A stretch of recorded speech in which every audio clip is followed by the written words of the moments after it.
अल्लाह ने आपको किस काम के लिए बनाया है, ये जानना कामयाबी का दुनिया का सबसे बड़ा फार्मूला है। आपका टैलेंट क्या है, आप अगर ये डिस्कवर करना चाहते हैं तो आप हमारा course discover your talent join कर सकते हैं। ये कोर्स 1 अप्रैल से शुरू होगा, 7 दिन का होगा और ये मैं खुद करवाऊंगा।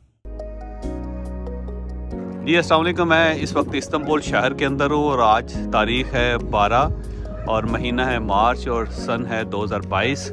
मैं पेरिस से आ रहा था और अनफॉर्चुनेटली या फॉर्चुनेटली मेरी फ़्लाइट मिस हो गई और मुझे एक रात यहाँ शहर में रहना पड़ा।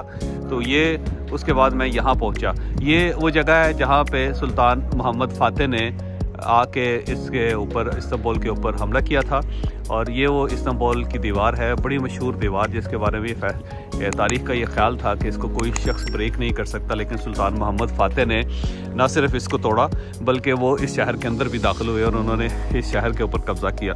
तो 1452, 52 या 51 या 42 ये पूरा इस दौर था जहाँ पे वो यहाँ पे सुल्तान मोहम्मद फ़ातेह ने इसका मुहासरा किया था शहर का। और वो एक बहुत बड़ी व्यक्ति थी और इस शहर के लिए मुसलमान 800 साल मुसलसल लड़ते रहे, लेकिन ये शहर मुसलमानों के कब्ज़े में नहीं आ रहा था क्योंकि इसके बारे में बशारत थी रसूलुल्लाह सल्लल्लाहु अलैहि वसल्लम की कि जो शख्स इस शहर को फ़तह करेगा उससे मैं जन्नत की बशारत देता हूँ दुनिया के अंदर।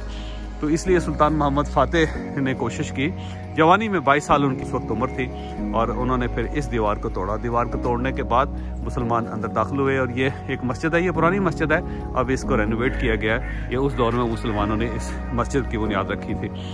तो ये देखिएगा, मैं इस दीवार के साथ साथ चल रहा हूँ और आपको मैं बाकी इसके पार्ट्स भी दिखाऊँगा। तो ये बड़ी सादत है मुसलमानों के लिए इस्तांबुल शहर को फ़तह करना और फिर उसके इस शहर के अंदर रहना। और आज भी यहाँ पे इस्लाम की निशात सानिया हो रही है। ये देखिएगा, ये सारे पोर्शन है पुराने। उस दौर में भी यहाँ पे छोटे छोटे फव्वारे लगाए जाते थे और ये जो दरवाजे हैं इस दीवार के साथ, इन दरवाज़ों से सोल्जर्स ऊपर जाते थे। ये इसका वो वाला पार्ट है जो बाहर से जब बमबारी इसके ऊपर की गई थी शहर के सुल्तान मोहम्मद फ़ातेह की फ़ौज से, तो उस वक्त ये हिस्से टूट गए थे। लेकिन ये दीवार इतनी मजबूत है कि अभी 550 साल गुजरने के बावजूद शिकस्ता हालत में भी ये कायम है। मैं साथ साथ आपको दिखाता जा रहा हूँ। वो एक चाइनीज प्रोवर्ब है, travelling is the best university of the world, कि सफ़र दुनिया की बेहतरीन यूनिवर्सिटी है। और अगर आप लर्न करना चाहते हैं तो आप सफ़र करें, सफ़र से बहुत कुछ सीखेंगे आप। तो बर्फ़बारी हुई रात को बहुत शदीद, तो गलियां बर्फ़ से अटी हुई थी। इस वक्त अभी ताज़ा ताज़ा बर्फ़ साफ़ की है गवर्नमेंट ने। यहाँ बड़ा अच्छा खूबसूरत सिस्टम है बर्फ़ को साफ़ करने का।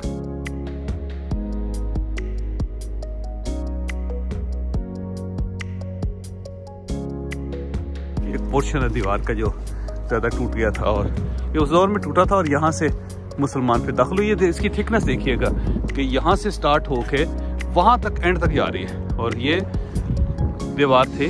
और इसीलिए इसके बारे में ये था कि इस शहर को फ़तह नहीं किया जा सकता क्योंकि इतनी बड़ी दीवार तोड़ना इतना आसान काम नहीं था और टेक्नोलॉजी भी नहीं थी। ज़ाहिर है अगर कोई एटम बम होता तो मुसलमान उस वक्त एटम बम मार के इस शहर को फ़तह कर लेते। ज़ाहिर इस टाइप की कोई फैसिलिटी नहीं थी। तो लोहे के गोले बनाए जाते थे, उसके पीछे बारूद, तोप के अंदर बारूद भरा जाता था फ्रंट से और उसके बाद फिर वो लोहे का गोला फेंका जाता था।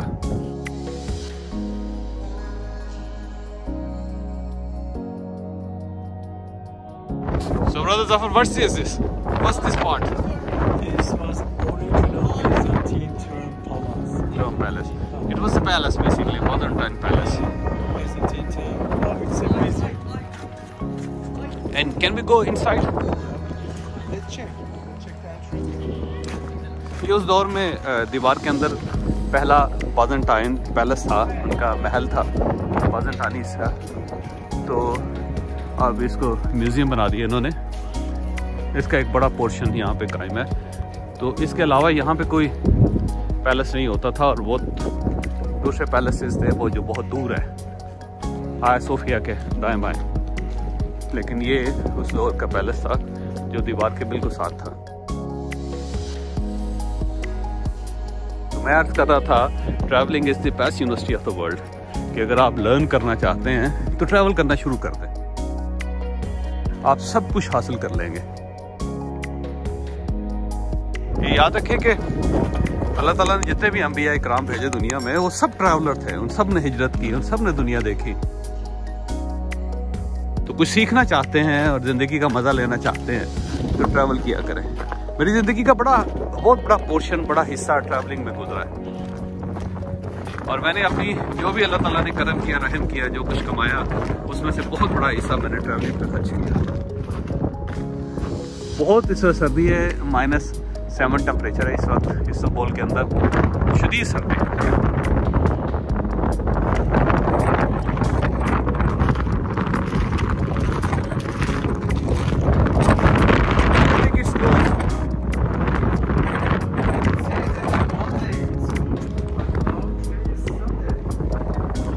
तो इस्तांबुल से जावेद चौधरी एक दिन के लिए यहाँ पे आया और ये एक नई चीज़ थी जो मैंने कहा कि आपको इससे भी मुतारफ़ करवाता जाऊँ। तो इसको देखिए, मेरे लिए दुआ कीजिए। इंशाल्लाह ताला आज फिर मेरी फ़्लाइट है, फिर कोशिश करूँगा पाकिस्तान आने की वापस। थैंक यू और मैं अस्सलाम वालेकुम, इस्तांबुल से अस्सलाम वालेकुम।